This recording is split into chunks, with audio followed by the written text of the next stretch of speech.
Today, on You're Watching a Movie with Silas Lindenstein, I am interviewing writer, director, Xenia LeBlanc, and we're talking about her new short film, The Exposed. I've got another filmmaker who, coincidentally, is also married to my last guest. I guess it depends on the order you're doing this, but Nicholas Acosta, they're both married and they're both filmmakers, and I ask about that, how that is. So listen to the answers there in case you are. Are you a couple of artists together pursuing the same thing? Does it work for you? I don't know. My first wife, she liked to dabble in the arts as well as me. And notice I said first wife. So you know how that worked out. My current wife, wife number 2, my last wife, I will say, as well. She's not really into the performing arts. So it's been smooth. So we'll see. We'll see if it works for you. Congratulations. Anyway, Xenia is a wonderfully interesting woman. She's lived all over. She's studied acting all over. And I think she came up with a great little premise for this short film. You'll hear me talk about it. It's a little nerve-wracking of a little horror film. So, but it's not like a grotesque horror. So I think you can handle it, even if you don't normally like horror. I'm going to have a link for that movie on both you'rewatchingamovie.com under the show notes, and also on Black and a Half on the show notes. So check that out so you can watch the movie, and then it's like a 5-minute horror. So really well done. I do. If you follow this program, I participate in the 48-hour film project with it, which is always 3 to 7 minute. I believe it's 3 is the minimum, maybe 4, and 7 minutes in length. So I'm really into that kind of short film. And she did this for a particular festival, but now it's released everywhere. So check it out. I think you'll enjoy it. And I think you'll really enjoy this interview. I got a feeling. So right now, sit back, relax, open your heart and open your ear holes and listen to this episode. 7 questions with Xenia LeBlanc. You're watching a movie with Silas. First of all, thank you for coming here. Thank you. Xenia. Yes. I had the pleasure of interviewing your other half. I don't know if he was so excited that he told you about this. Nick. Yeah. It's very. Is it strange is it good having 2 filmmakers in a household? It's very interesting. It's definitely really cool to have a partner that, does the same thing as you. Yeah. Because we understand each other, we help each other creatively. So I think it's really amazing that we're both in the same field. Mm-hmm. It can get a little bit competitive. That's what I was wondering. But in a good way, I feel we have been, working on many different projects together. So we kind of figured out how to navigate it. So like we have, it's not really a rule, but it's something that we do where we make one film when one of us directs, and then the other film is the other person will direct. So we'll be like, okay, right now this is you directing your film, and we're doing this for you, and we're helping you to achieve your vision. And then the next one is mine, so I get to direct and I get to choose and do, what I want to do with it. So that worked so far. Now you were like I first discovered you as an actor. Mm-hmm. You were in the Pickup, that short film, The Pickup. Yeah. Right. Is he in The Exposed?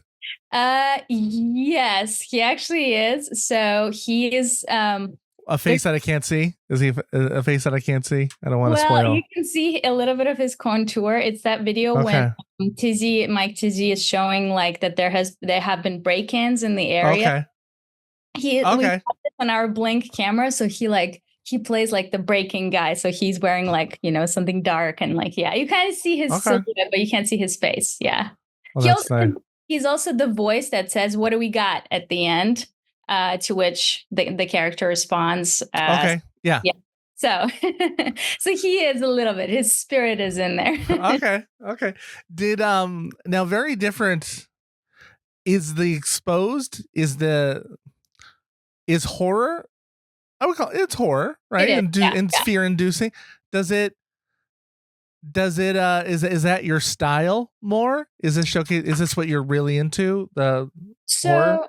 Honestly, I think what I'm more excited about and what I'm more into in the past have been comedy more so. So I've been very much focused on comedy, especially female-based comedy and female-driven comedy, I would say. So I was part of Dances with Films in the past. Unfortunately, it was a 2020. So my series, female-driven comedy series, they got in, but we had to do the Zoom red carpet and all that stuff. Really sad. So I think comedy as well as documentary is something that I'm really like, I edited a documentary film recently, a feature documentary. It's going to be released in October through streaming platforms, which is really cool. So I think I've been kind of trying out different things, and horror for me as a genre is very interesting because it's something that you can do literally in one location with, actor. And if you're good at figuring out how to create tension and how to create fear, you can do something really cool with very little. So, you don't need a lot of dialogue. You don't really need to do much. You can just visually create an atmosphere with using sound and light and the location and then one actor. And then there you go. So I think this for me was kind of a challenge. So as it is, it's funny. So the Exposed was made for a short contest. There's a short contest happening every year. It's made by Jacob Owens. So Jacob Owens is a filmmaker. He does like a bunch of different things. He's very much in love with horror. He does a lot of really cool horror shorts himself. And then, he makes this contest every year. So this past year, this contest included making so you had to make, I'm so sorry. They're like building something downstairs. Of course, when I'm doing the interview, there's like a construction going on. So they basically said that the rules this year were you cannot use any CGI or visual effects, which is great because I'm not really into visual effects or CGI. So then you cannot use like anything beyond like a tripod and a handheld camera. So everything had to go back to basics. Okay. And then, so that was a cool challenge for me because I was excited to kind of see what we can create within such little time and like just this limited availability of things. So that made us very, very creative. And then you had to involve a mask in a creative way, which mask in the I don't want to reveal like the reveal at the end. And then you basically had to use a frame from a famous horror feature film, like a classic horror film. So I used one from Psycho. So it's the Psycho. So that's why that was a frame, like just a copycat video, actual like frame. So we analyzed the frame from Psycho when he's in the shower, including the light and how he's holding it and everything. So we like created exactly the same frame when he comes in. Sure. So that was a challenge for me. So that's why I made this horror film from the beginning, but also because I have an amazing actress and I wanted to work with her. And I was like, okay, let's make this happen. So how long did you have to write it? Like, was it like how long from writing to finishing? Honestly, I wrote it in like 3 days. And then we just went back and forth on a couple of moments just to see, how the tension works, how those moments hit, like, and everything. So, but like the due date, what was the due date from when you found out about it to having to submit it? So for me, so I think it was a couple of weeks, maybe a month, but I had to go on a trip. So I had to film it literally as soon as I found out. Pretty much wrote it in the next couple of days. And then we shot it like the following week. And then I went on a trip because I went back to Europe. So in Europe, I went and edited it on my laptop. I was editing on the plane as I was doing it. So I don't recommend editing on the plane. Sounds tense. Yeah. Hopefully you weren't editing audio while there. That sounds. I actually recorded a couple line of my family. So my brother, he does sound design for video games. So he's really good at he has a little station. So I recorded my mom. So there's a little, muffled scream in there. So I recorded my mom because I needed something. I was like, Mom, do you want to be in the movie? She's like, yeah, I'm going to do it. So I mean, I gotta say, this was very. I'm surprised you're not the big horror person, because I found the very beginning very frightening. It's very good job of fear inducing. I felt like you tapped into this basic fear of being alone when it reminded me of I go and see, a movie like A Quiet Place, and then I come home and I'm like, oh, what? I'm jumping around, and that you grabbed right away into that horror element, that fear. No, I love horror. I think for me, I'm very much into highbrow horror. So, the Conjuring movies. Oh my God, they're my favorite movies ever. So I think I am very much into horror, but it's not something that I'm pursuing as a genre. I think it was something for me, if there's a good story, which this was the case, I'll develop it in whichever way. So for me, this was exciting just because the story was coming together. And I was like, oh my God, I really want to do this. And I want to try out something that would scare me. And somebody actually asked me at the film festival when we premiered at Dances with Films. They asked me oh my God. They asked me, why did you what made you think of this whole scenario? And I said, well, as a kid growing up in Russia, oh my gosh, I'm so sorry. I actually can't hear it. You can't hear it? No, it's not coming through. Yeah. Oh, maybe it's not there's Zoom has a good filter, I've discovered. Okay. So Perfect. I have no idea. And it looks like you're being spooked by a ghost right now because we can't see it. Yeah. Wait, hold on. I need to talk right now. Yeah. Okay, great. That's perfect. So yeah, so as a kid, I used to watch this show. I don't know if you remember, it's an American show. We got it in Russia when I was growing up, called 9/11 or whatever, 911, 9/11, Yeah. right? A realistic show. They show these things where there's a call and they go. Yeah, Rescue 911. I remember that. 911. So ours was just called they just translated it as call 911 or something like that. Yeah. So the thing that freaked me out the most, I was maybe 7 years old, and I watched this episode about a house fire, and they kind of talked about how that happened. And the people, I think one person died and then they got it. And I freaked out because I thought, okay, there's all these things out there that, could scare me. Ghosts, or there's I don't know, things that I could imagine, different forces or evil forces. But the scariest thing is something that is real. And this is real. The fire that actually killed someone in the house was real. So I thought about that, and I thought oh my God, what scares me? And that scares me more than, say, ghosts or supernatural elements. So I thought this is what I want to incorporate and explore in this film. Well, it's very relatable, right? It's something that you literally feel that could happen to me. This little accident. I'm a stay at home. I work from home. I stay at home. I'm by myself most of the day. The other day I realized when I was doing an audition, because I do a little acting. I'm in this podcast studio I have, and I was yelling during the audition, and I went out and apologized to my family, said, sorry if I disturbed you yelling. And they're like, well, we couldn't hear you. And I was like, oh, well, that's frightening. Yeah, because if something happens and you oh crap, so I better put an intercom in here or something. Do you have an isolated studio, or kind of? Yeah, it's in a garage, kind of. But I thought I could. I didn't know it was that fit. I didn't know it was that thick. So I'm like, okay, well, note for myself. So maybe that might have hit a little for me too with this film. This quiet isolation. But I think those real terrors are really great. And I thought you did They're much scarier. And to me, this is something that I was thinking about when I was creating this, is there's so much that can frighten someone, but everyone can experience something like this. It can happen to you without you noticing. You can literally get affected by something and not notice because you weren't careful with something, or you weren't,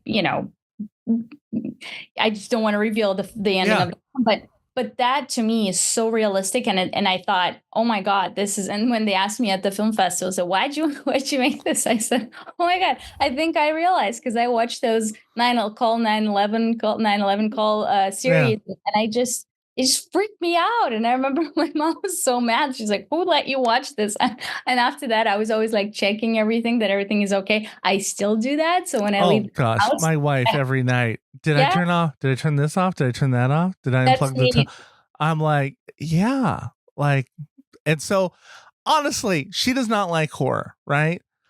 But I would show her a ghost film before I would show her this, because this will just impound her fears of that. This is why, see, and it's real, and I can't go, well, it's not real, like a ghost, right? I go like, oh, she will freak out at this film.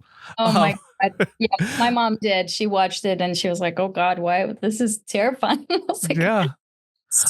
Also, I really love that this was the requirements you said that were in there, that you had to do certain things, because I'm involved every year and twice a year in this the 48-hour film projects with a group. Nice. And so I'm in love with the idea of putting requirements on films and having to get creative. I always believed when I was a theater director, there was a guy who wrote a book named William Ball, who said, well, necessity is the mother of invention. Restrictions are the mother of creativity. I agree with that wholeheartedly. Yeah. So, I think I need some of my best work, following some rules, or if you give me like specifics, writing a scene. I remember when I studied at New York Film Academy, we were like writing scenes at the screenwriting course, and they would say to us, it needs to end with this, and it also needs to involve this line. And I was like, oh my God, this is so cool, because I know exactly where I'm going to go with this, or what kind of ideas I have with this. And it kind of forces you to be more creative. So I'm totally with you on that. Where you just said you studied, I noticed something. You graduated from Queen Mary University of London. Yes. Yeah. I studied film there, film studies. But I studied film also. The first time I came to the US was for the New York Film Academy here in LA.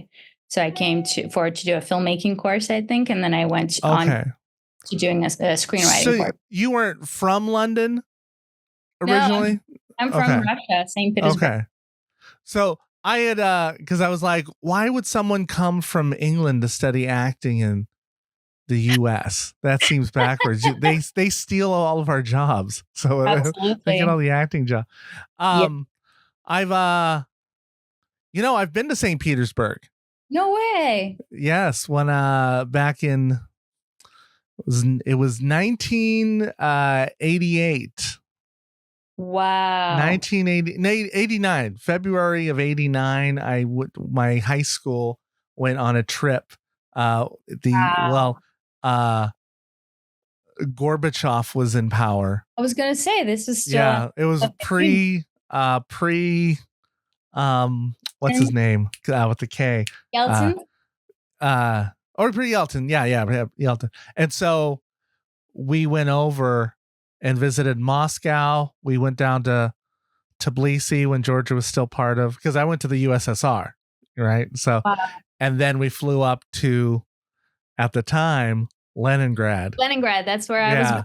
Yes. And so our last days were in St. Petersburg. I remember going around because somebody asked me to bring back sheet music. They're a musician, like, bring me back actual Russian sheet music. And so I went out to a store to find them. And so I have pictures of that. It was, I remember it being a very beautiful city. It's beautiful. And and it's one of my claim to fame, because I'm like, I don't meet a lot of other people who can say they've been to St. Petersburg. I just haven't. That's really impressive to me, because most people have never been to Russia. So when I hear this, I'm like, wow. It was hard as a high schooler, food wise, because we were not, we did actually go to the first McDonald's that ever opened in Moscow.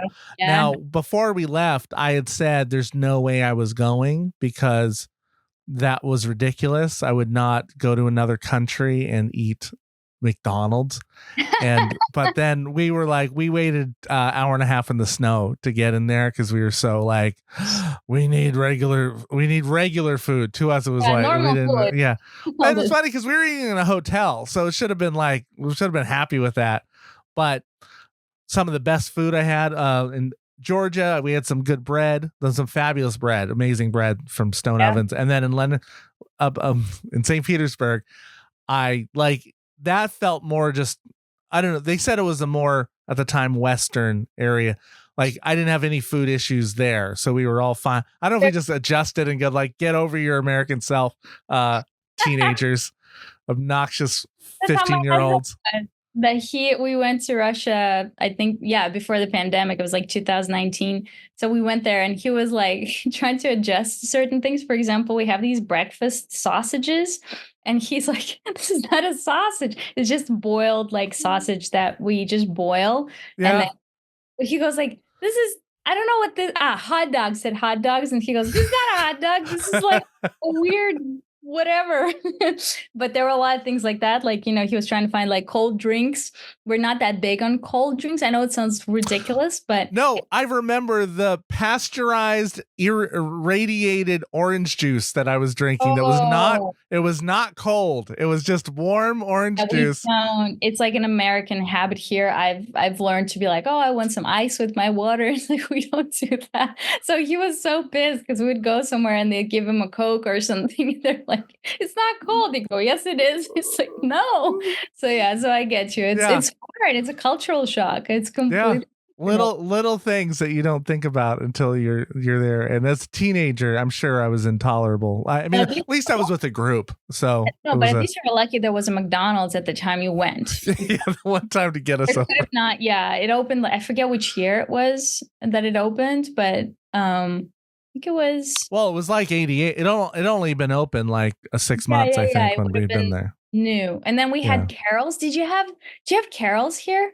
I don't know Carol's. It might have been a thing before. It was like the same thing as McDonald's. They also had Happy Meals, but they were called Carol's as opposed to McDonald's. They were open just for a little bit and then they like closed. And that's what I remember. And Nick is like, I don't know what you're talking about. And I was like, that was a chain. It was like a chain. And I looked it up. It didn't last too long. Got bought out.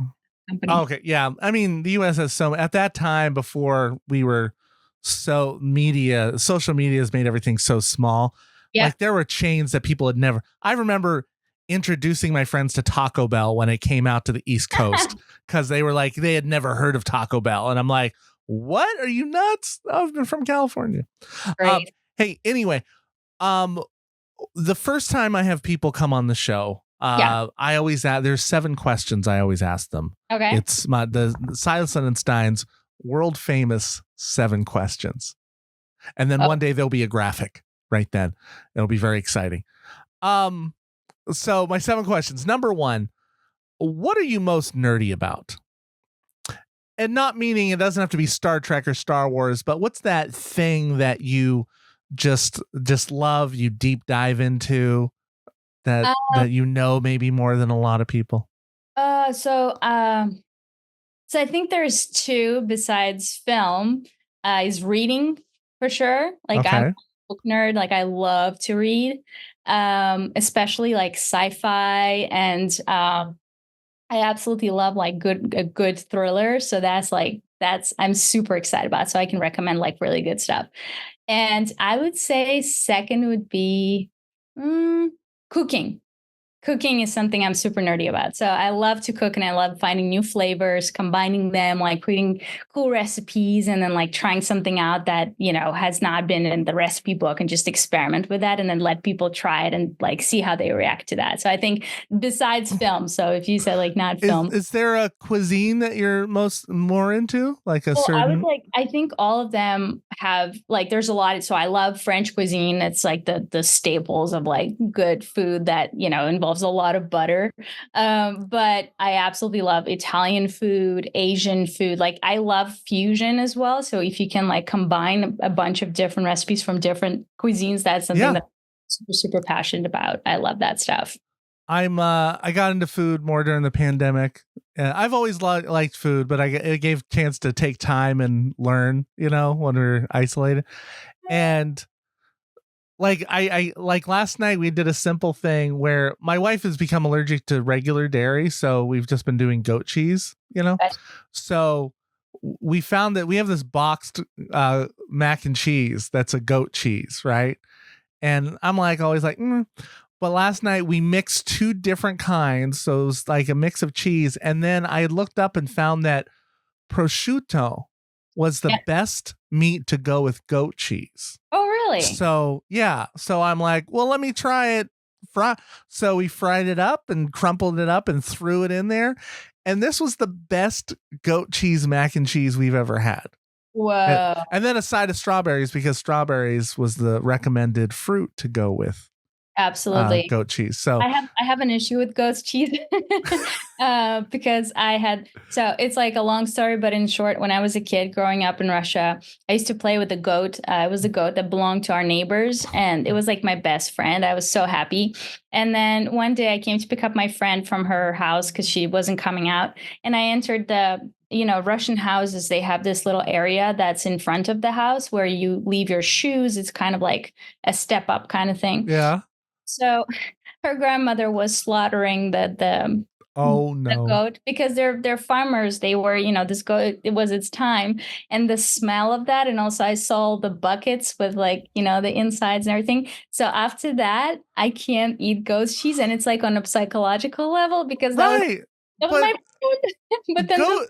But goat cheese doesn't kill the goat. The goat's still but it's alive. It was the smell, though. It was like something psychologically recorded. And it's funny because I would eat and try different stuff, and Nick's making fun of me because I'll eat there was an ice cream in New York and they made it out of goat's cheese, and I was eating it fine. And then my friend goes, she's like, do you know this is goat's cheese? And of course, automatically. Oh, you'd lost it. I can't. But it's really good and amazing. And the pairing, I've tried this pairing before. I would still take the effort to try it and at least go for it because I don't want to miss out on the flavor. But when you goat's cheese, I was like, oh god.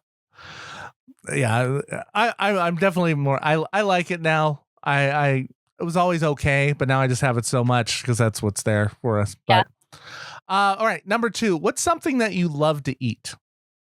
Love to eat?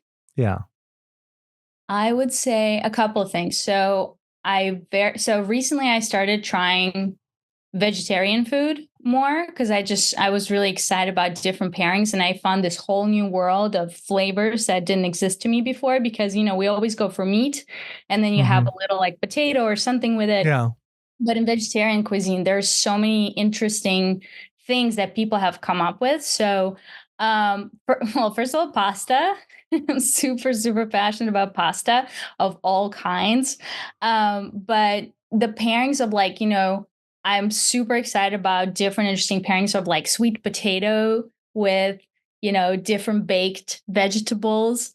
I know it sounds very boring, but there's so many ways to cook a sweet potato that can be just super exciting. You can make dumplings with it. You can fry it. You can boil it. You can actually make when I lived in Montreal for a little bit, for 1 year. I'm not going back. It's really cold over there. But in Montreal, they're very passionate about their food. So I took one class with the cordon bleu. There was one class that they opened for the public. And I took it and they made mashed potatoes with sweet potato. And that was my first time trying it. And I was like, oh my God, the sweet potato is this new flavor. So I think I'm a sweet potato nerd. Because after that, I was like, oh my God, it's such a completely different flavor, but it's so tasty and unique as opposed to just regular mashed potatoes. So I would say, that and also Asian food. I absolutely love sushi. Sushi is our treat. We always go to Larchmont. There's a really great sushi place there. So sushi and pasta. I remember Nick saying that. Oh, he did. Yeah. That's our place. The other day, we're I haven't been there in a while. I was like, yeah, let's go get some sushi. So fish. I'm gonna try sweet potato dumplings now that you said that because we're also big sweet potatoers here. So I'm I've never heard of that, and I'm okay, I'm gonna look that up tonight. I can try. I'm trying that this week. Okay, absolutely, that's really cool. All right, number 3. What's something you love to drink? Kombucha. I love kombucha. So when I first tried it, I was like, is this really something? It's like, I think it's an acquired taste. And the fact that, especially in America, because it's not a very European drink, like to drink kombucha, but the fact that you can make it yourself. And also there's so many different flavors that came out in the past couple of years. So you go and there's like, we have a store nearby and it has like this whole selection of different kombucha. So I'm from Seattle. We have more kombucha than we have homeless. Like really?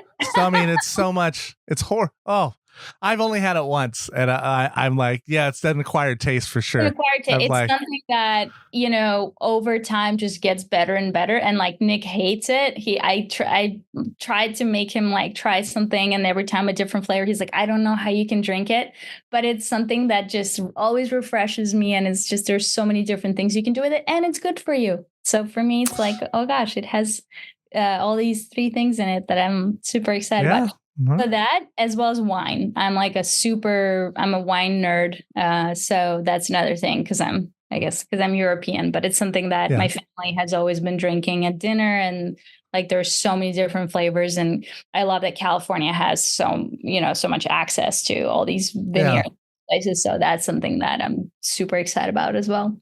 So does Washington. If you ever out this way, I can take you to some wine. Yeah, I'll take you to some wineries. You come up here and shoot a movie. That'd be great. I'll audition. Number 4. What kind of music do you love? I love electronic music. I love jazz.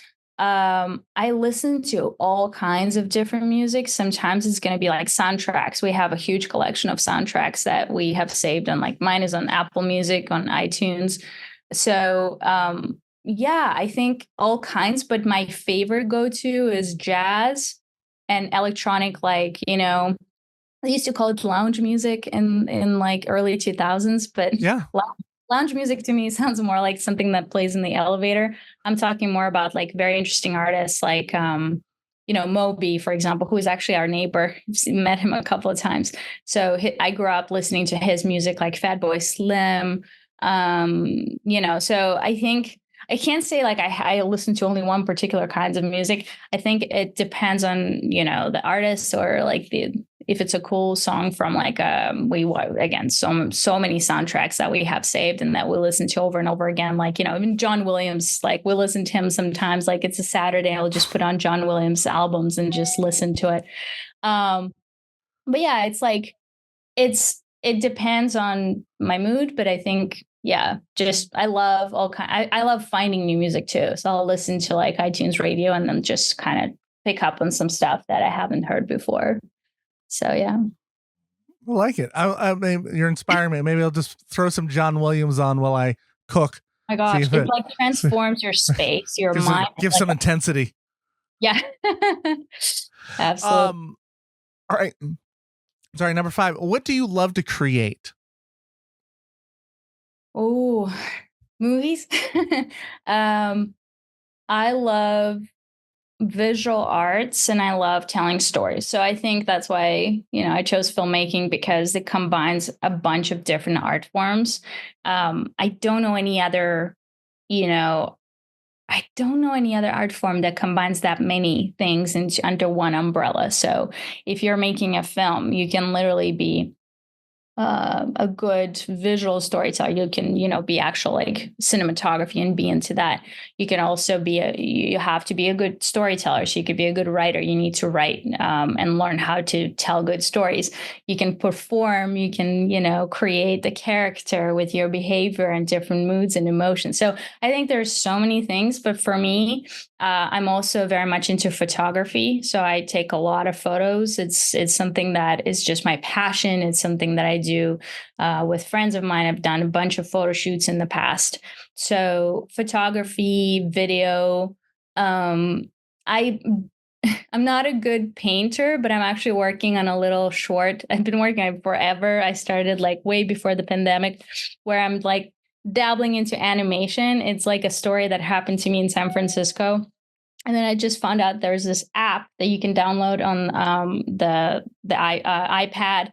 that allows you to draw like, onion skin draw. Like it's basically like helps you to create your animation and then save them in different layers so you can animate them later. It is super complicated for my brain, but I was like, okay, I want to give it a try. So I've been working on that, and it's going well. So we'll see. Maybe I'll finish it in the next 5 years. So yeah. Okay.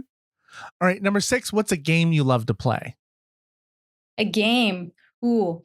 So we love like board games, and like we love the game nights. So we play a bunch of those, like guess the movie, or like somebody gave us those cards recently where it like says, you have to describe what the film is or it's kind of like the Ellen. Heads up. Yeah, it's kind of like that, but it's more complicated. You're limited by time and you can only use it. So yeah, so it's like it's a level up from that, but it's a similar kind of thing. Okay. So I love those. We love those competitive, like super fast games. But also, I come from a little bit of a gaming background. So my father opened the first gaming company in Russia back in the 90s. So wait, was he the Tetris inventor? No. Okay. No. All right. I just saw that movie, so. Okay. No, yeah, it's a great film. Actually, I haven't seen it yet, but I want to check it out.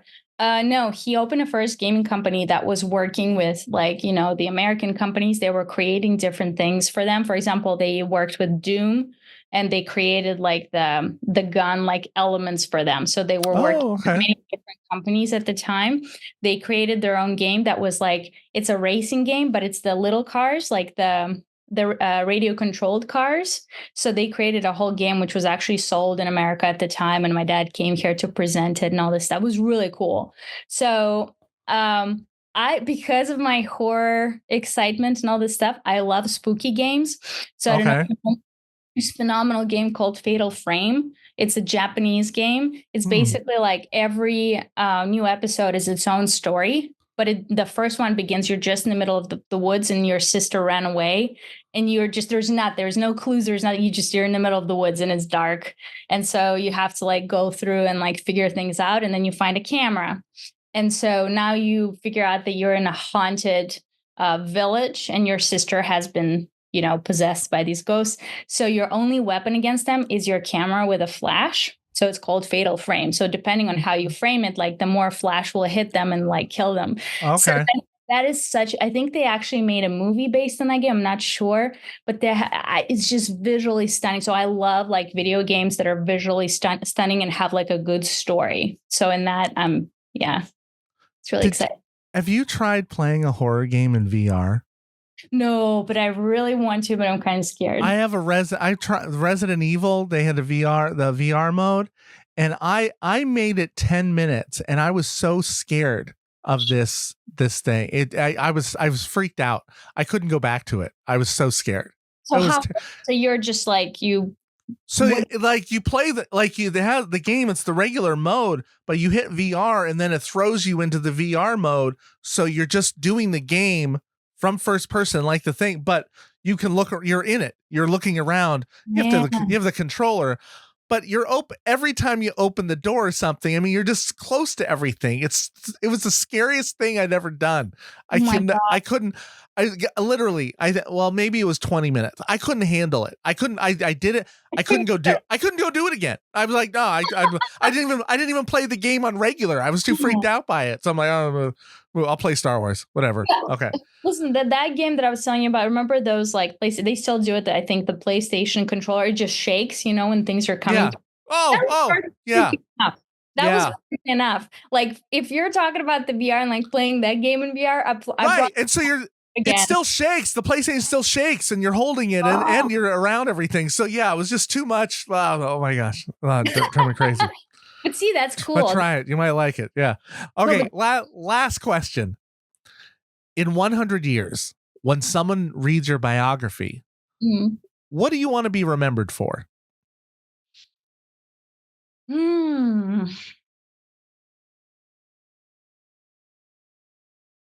Honestly, and it's going to sound very deep and philosophical. I've always been passionate about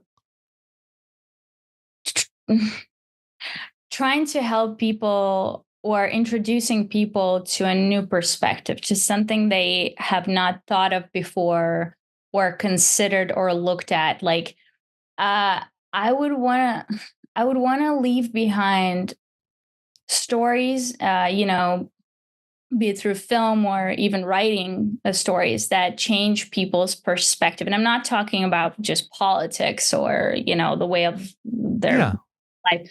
I'm saying things that leave a mark and in minds of people that things can be different. And there's so many, we're so used to living in the same pattern every single day, depending on where we are culturally or where we live in the city or the surrounding of our friends. And even if we travel, we still have like those, paths that we're kind of used to. I want to be remembered as an artist who introduce different perspectives and not just something that you can, oh, you've watched this, like, oh cool, they live this way in I don't know, in Iceland.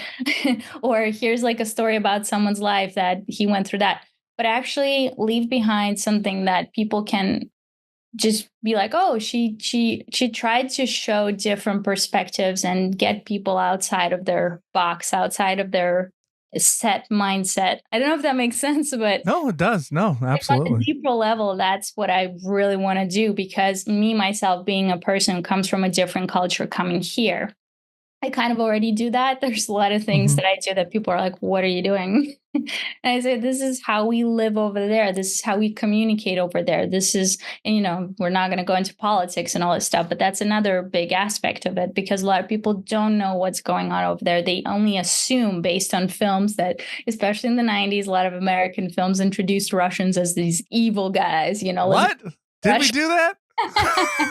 you know, so, and it's, it's understandable why, but I feel there's so much being left out. And when people say like, oh, there's not much to talk about, or, maybe discover about the Russian culture, I'm always like, wait, like, let me just, there's so much, especially like, for example, our stories, I was telling Nick the other day, I was like, we had these animations based, no, sorry, animated films created by the Russian animation studio during the Soviet times, that if you watch them, they're so deep and philosophical and weird. And Nick's like, no wonder you like to, talk about philosophy and all this weird stuff, because we have like this animation called the Hedgehog in the Fog. It's the weirdest, creepiest thing ever, but everyone in Russia has watched it who grew up, like, even today, like they still show it to their kids, because it is so full of like, it's like kind of like the Little Prince. Do you know the Yeah. Little Le Petit Prince. Yeah. the Petit Prince? Yes. So it's like, it's a fairy tale, it's a story, but it has so much wisdom in it. So we have similar stories that have never been talked about or shown or experienced. So I think, yeah, just introducing something that makes people feel like, oh, there's a lot that I don't know, and maybe this is also okay, and this is also interesting. Would be something that I want to be remembered for. That's great. I love that. Xenia LeBlanc. Yes. The short film, The Exposed. Where can we catch this next? So it's going to be available on YouTube starting tonight, actually. Oh, all right. So now I'll put a link in the description for it. Yeah, okay. Absolutely. So yeah, we had a great festival run. It was people, oh my gosh, people freaked out so much. It was like screened at the midnight series.